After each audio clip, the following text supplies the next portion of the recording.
The Super Nintendo was quite possibly the best system ever made. The major classics included games like Super Metroid, Super Mario World, The Legend of Zelda, Link to the Past, Final Fantasy III, Secret of Mana, Super Mario Kart, F-Zero, Donkey Kong Country, and Super Mario RPG, just to name a few.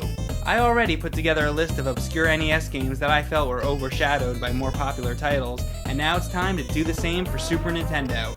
I should say, in truth, I haven't played every single Super Nintendo game there is, so these are just ones that I'm personally aware of that I think are really good, which nobody seems to mention. Alright, let's get to it, shall we? It's Cinemassacre's Top 10 Obscure SNES Gems. Number 10. Rock and Roll Racing. Holy Toledo! If you're looking for a two-player racing game for the SNES that rocks, this one literally does. It was made by Blizzard, the creators of StarCraft, Warcraft, and Diablo. Once again, they did a great job with this one. Rock and Roll Racing will bring you back to the days of RC Pro-Am and Super Off-Road, but this time with much better music.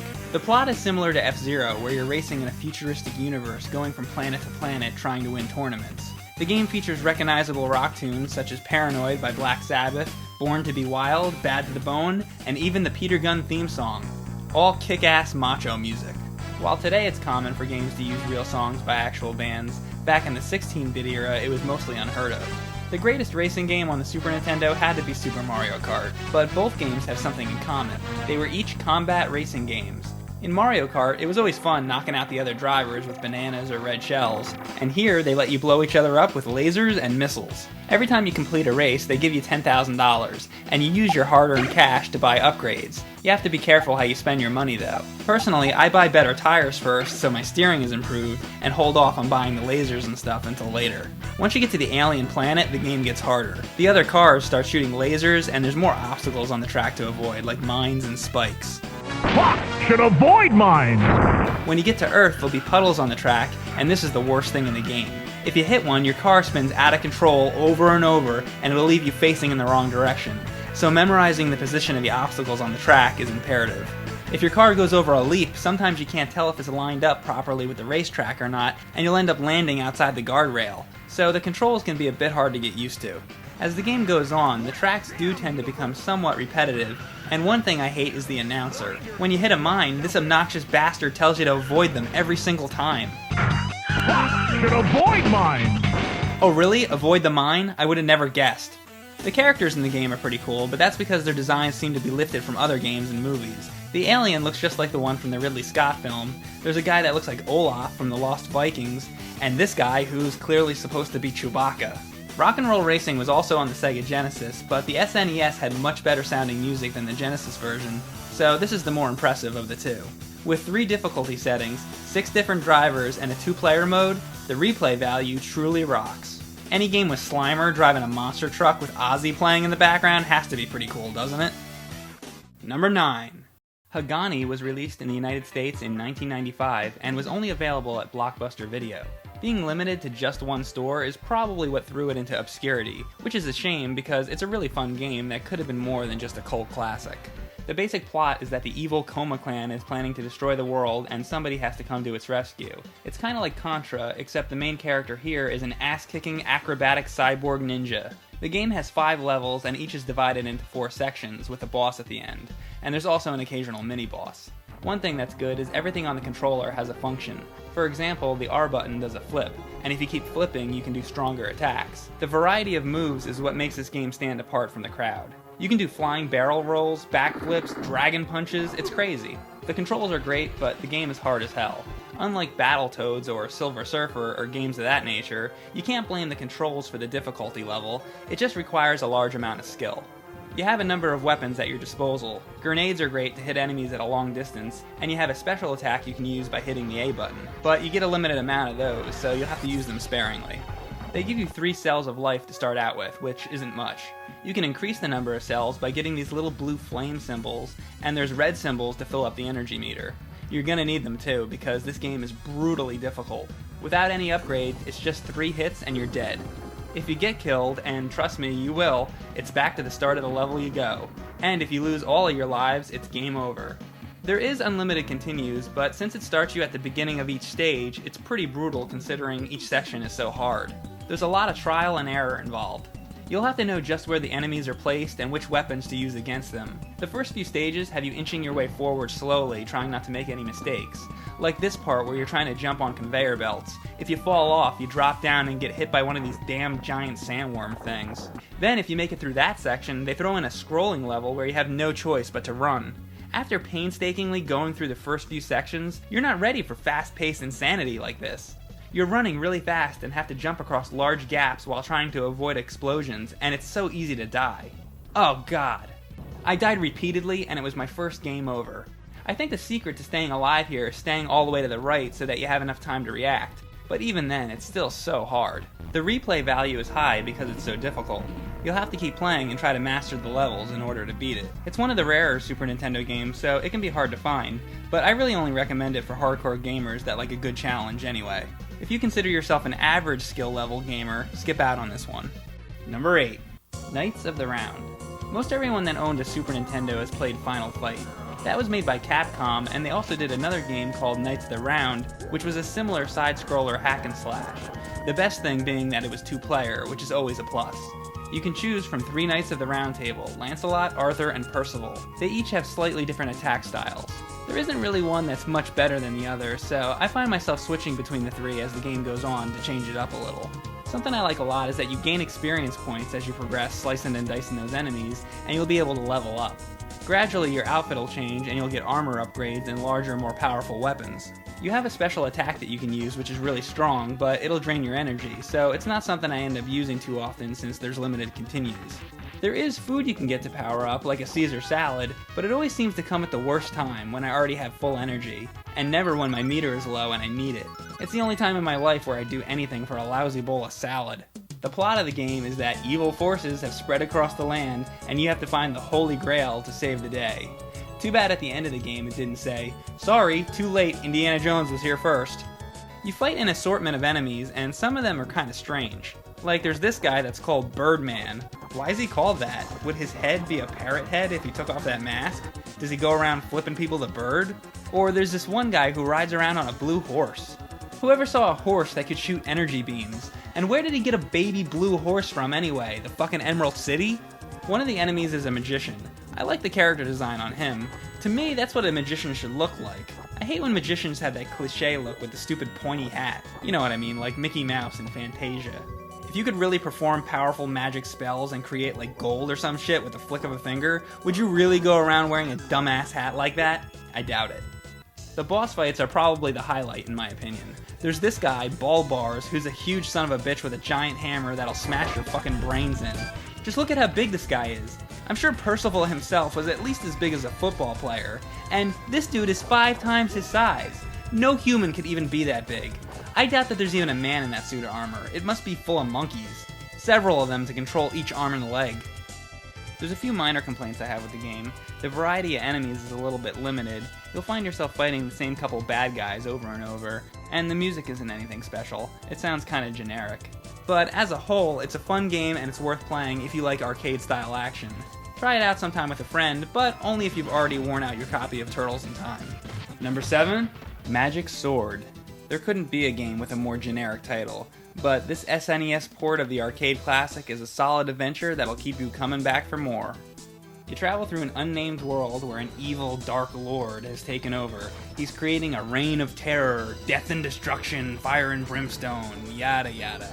It's basically the same plot as a million other games, so nothing too interesting as far as the story goes.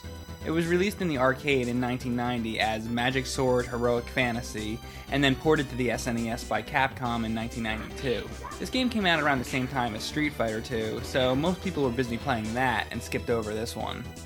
It's a side-scrolling action fantasy where you hack and slash your way up a tower, trying to make it to the top, battling hordes of monsters along the way. You don't pick a character like in most beat-em-ups. In Magic Sword, your champion is given to you. The main character is kinda like He-Man, except he doesn't run around in purple underwear. You can free prisoners from jail cells throughout the tower, and they join your party. There's many different types of prisoners, like this big dude with an axe, a sorcerer, a female archer, and a ninja. Each one of these guys have different abilities, so you can choose which one suits you best and stick with them. If you keep the same character, they can level up, so it's in your best interest to keep the same guy the whole time. Along the way, you collect an assortment of items. Keys, of course, open the prison cells, but watch out because some of the cells contain enemies and you'll get ambushed. You can also collect food, hearts, and other treasure. There's a flashing bar which indicates your magic. When it's charged, you can shoot a beam of energy out of your sword, kinda like in The Legend of Zelda when you have full hearts.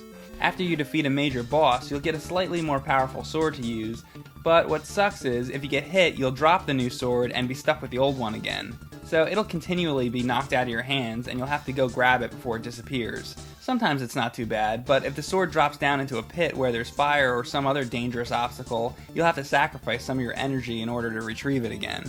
The graphics are very similar to the arcade game, and one of the appeals of this game is just standing back and marveling at all the crap happening on the screen. It's just shit going on everywhere.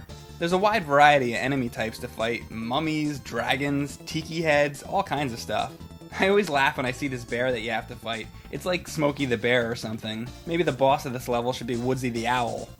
The music to the game is good. It's got that Castlevania style about it, and it was actually done by the same lady that composed the music for Mega Man 1, which is another awesome game soundtrack. I've played this in the arcade, and there, of course, you just pop in more quarters if you want to keep going, but on the Super Nintendo, there's a limited amount of continues, which makes it very challenging. And if that doesn't make it hard enough, it's one of those games where your special attack, the X button, drains your energy bar. If you use it, you lose a whole bar of energy, so it's really not even worth it. And there's a few things that I find disappointing. For one, Magic Sword's levels are not really that varied. You'll be picking up keys and opening doors in a castle the whole time, so it gets pretty repetitive. And also, this game is more fun in the arcade when it's multiplayer. On the SNES, it's single player only. But regardless, it's got a lot going for it.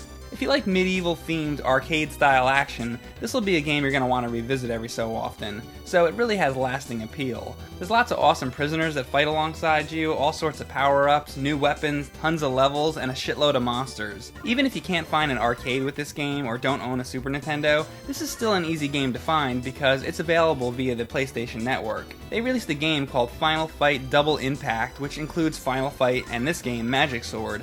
Except on the PlayStation, it's online enabled, so other people can join in. And there's an arcade cabinet on the borders, which is a nice touch. The red guy kinda reminds me of Mumra. Number 6. Run Saber. Run Saber was made by Atlas and is typically considered a clone of the arcade classic Strider. It might appear on the surface to be a second-rate wannabe of Strider, but it's actually a pretty good game. The story is about a mad scientist that says he's going to reverse the effects of pollution, but ends up releasing a deadly chemical on society which creates an army of mutants.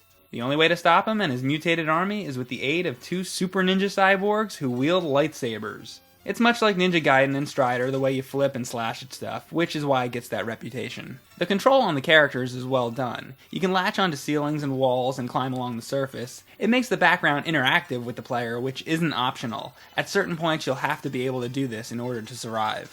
You have a bunch of different moves like jump kicks and sliding and stuff, but your most noticeable move that you have is one that was obviously inspired by Samus's screw attack. The controls take a little bit of getting used to. I had a hard time getting them down at first, but once you get used to it, the game isn't as difficult. There's a compass with arrows that guide you exactly in the direction that you want to go, which makes getting through the levels go very fast. You can pick up these little pink orbs all over the place that'll give you more of your special attack. If you're near death, you'll want to use all these so they're not wasted, because if you die, you lose them. So for each level, you basically just run and slash for a few minutes, and then fight some mini-bosses and a main boss. Since they give you a large amount of the special weapon to use, it's rare when a boss will be able to actually take you down, and in most cases, you'll far outpower the enemies. Seriously, some of these bosses blow over easier than pieces of paper. However, the game has a difficulty setting, so you can just set it to hard for some more challenge, which I actually recommend doing with this game because the standard setting is too easy. There is one boss I had a hard time with, the Spider Android. He was a real bitch until I figured out the trick to kill him. And right after that, you fight the cousin of Where Did You Learn to Fly? Where did you learn to fly? This is a fun game, and I'd put it higher up on the list, but unfortunately it only has 5 levels, so it's pretty short. It really needed a couple more levels, and it needed to be a little more difficult, but still, it's worth giving it a shot if you've never played it before. The graphics are nothing too special, they're just average, but it's not a big deal because it's more about the gameplay anyway. The magic attacks that fill the screen look pretty cool though. The regular enemies in the game are just your average mutants and robots for the most part, though the way this guy runs around reminds me of Mechagodzilla if he was on crack, and this monster has to be a tribute to Mother Brain. The landscapes are nice with a wide variety, and there's great techno music throughout, which should be mentioned. It would be nowhere near as exciting without it. Yes, it's clearly a clone of Strider, but that's not such a bad thing considering the fact that it's well done. If you're gonna rip off a game, at least do it well. Like McKids, a total clone of Mario 3, but at least it was done well. It's certainly one of the better 2D hack-and-slash platformers on the SNES, and the thing that really makes it great is that there's an option for co-op, so you can play it at the same time with a friend. Ninja Gaiden / Strider / Metroid with multiplayer? Count me in. Coming in at number 5, Space Megaforce. Okay, let's just cut to the chase with this one. This game is essentially Gun-Knack for the Super Nintendo, and it was made by the same company. I absolutely love Gun-Knack, so I was excited to find it had a counterpart on the SNES. The graphics, control, and gameplay are all just as good as Gun-Knack, if not better. There's a ton of new weapons to use and crazy giant bosses to fight. They took everything that was awesome about Gun-Knack and just improved upon it. Hey, if it isn't broke, don't fix it, right? It's a must-have for any Super Nintendo owner, and with improved Mode 7 graphics and crop circle monkeys, how can you go wrong? Number 4, The King of Dragons. A while back, I did a review of Dungeons & Dragons Shadow over Mystara, so I've already stated what a big fan I am of that game. To me, this is Capcom's attempt at giving home audiences the D&D arcade experience.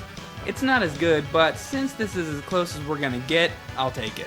My guess at what happened was they couldn't get the rights to use the D&D name, so they went ahead and made a more generic version of it, which is King of Dragons for the SNES. You can choose from a diverse playable cast as you battle your way through the different lands. Now, where the graphics in Shadow over Mystara were visually inspiring, here the graphics are only average. But you can't expect it to be as good as the arcade because home ports almost never are. It's all about the gameplay here. This isn't just any old hack and slash where you just tap the button without having to think. The battles were actually thought out enough so that you actually have to pay attention if you want to make it anywhere.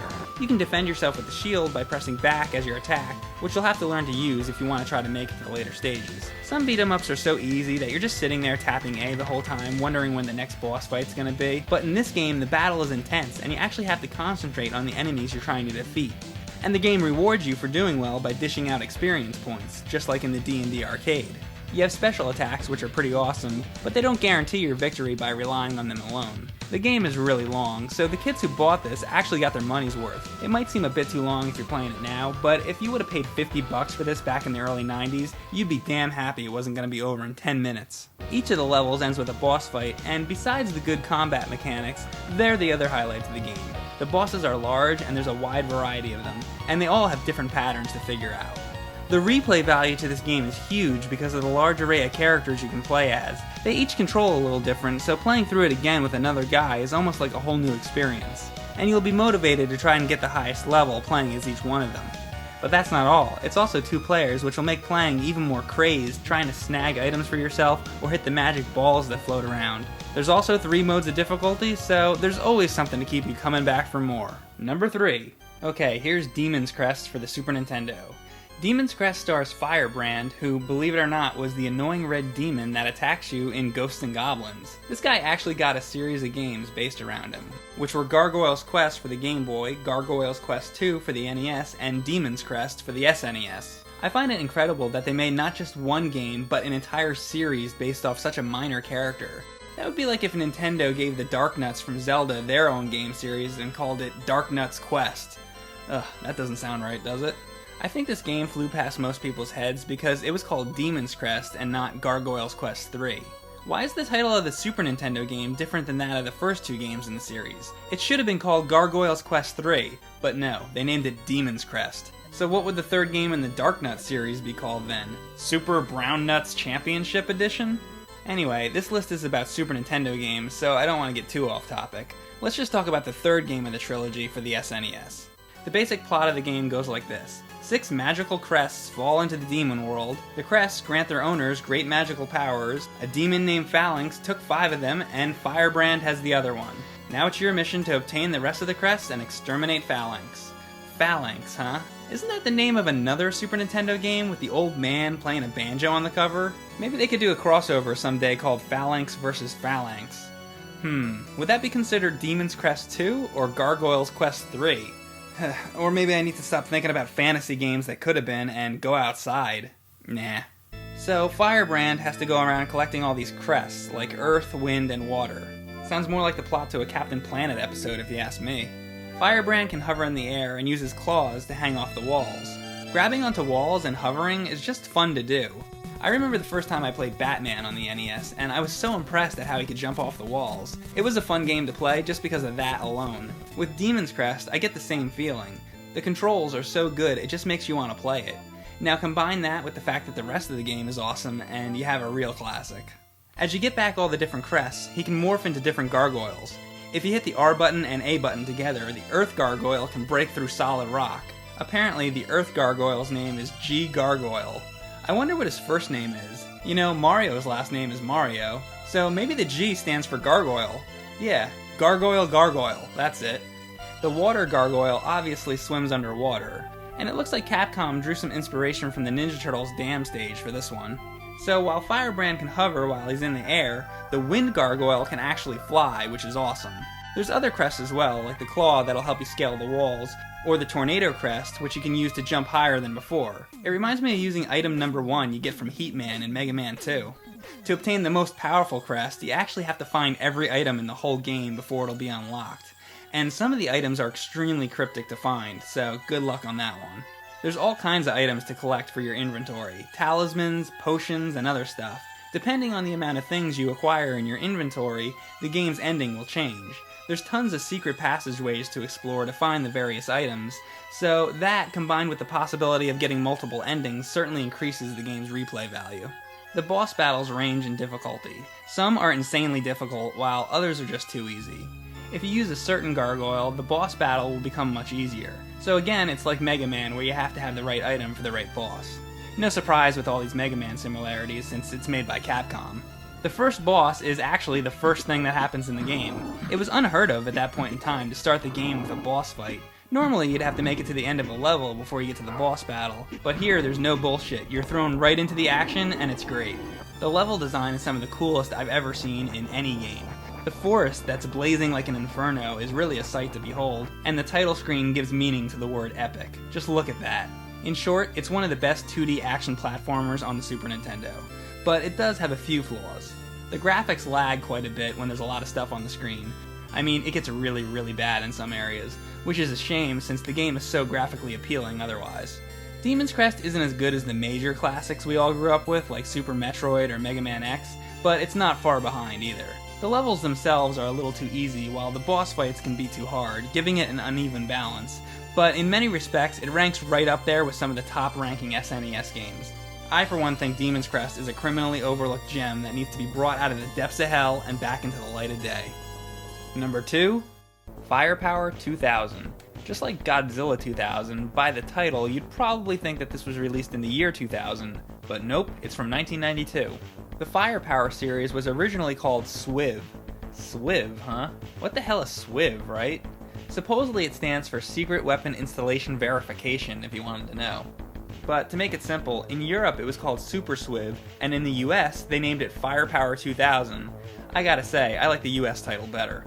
It was made by Sunsoft, who did a lot of great games like Batman and Gremlins 2 on the NES. Wow, a company that actually released good movie-based games, though they did get sidetracked for a long time making nothing but crappy Looney Tunes games. Anyway, the plot is about an underground race that are stealing military prototypes. They're mass-producing the weapons and plan on using them against mankind. And of course, it's up to you and a friend to stop them. Yeah, the plot is pretty shallow, but what do you expect? It's just a shooter.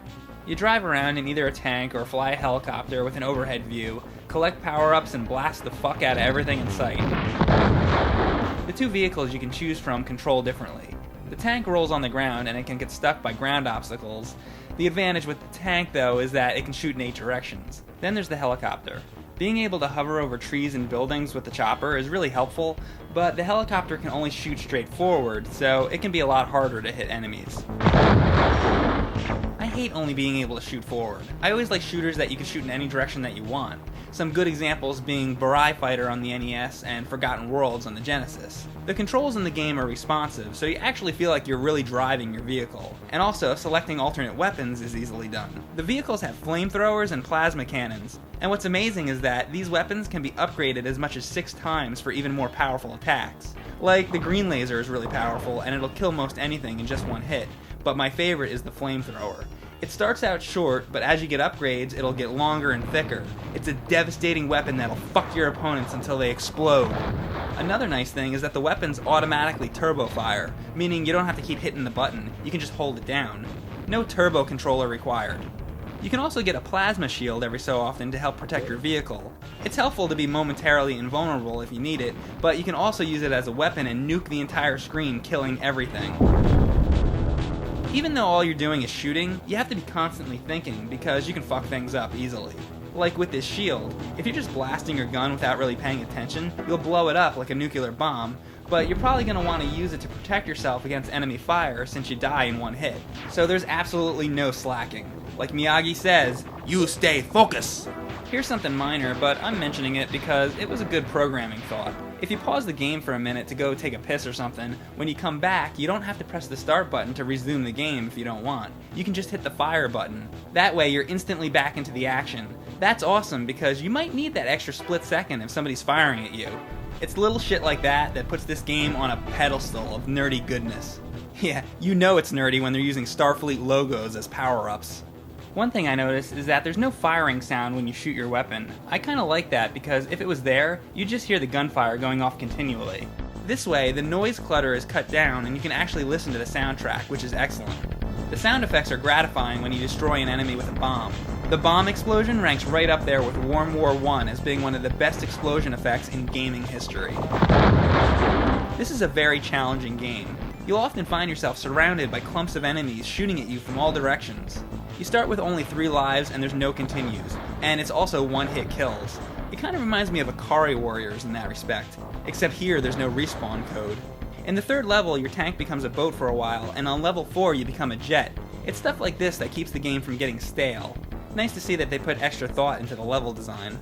One flaw I found was that at first I couldn't figure out how to switch to the helicopter. When you first start the game, if you press start, it sends you right into the game, and there's nowhere to even pick the helicopter. You actually have to hit select on the title screen to get another set of options to show up, including the option to change the controller setting or to change your vehicle. They should have made that a lot easier to find. But you know, it's a rare thing to find a shoot 'em up that requires as much skill as Firepower 2000. On the surface, it's a straightforward shooter, but there's little details and nuances that make it a deeper experience than would typically be found in a game of this style.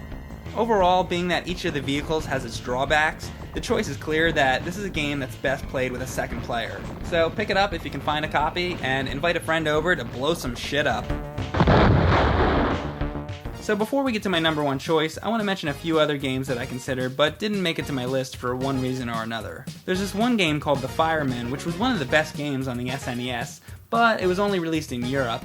And there's also the Japanese Godzilla fighting game, which is really cool.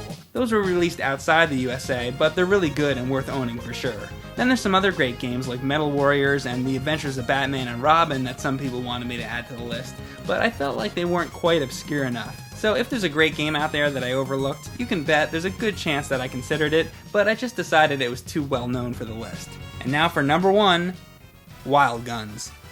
If you like Sunset Riders, you'd probably enjoy the theme of this lesser-known gem, Wild Guns. It's about a southern girl named Annie that gets a bounty hunter named Clint to help her get revenge against the evil man who killed her father.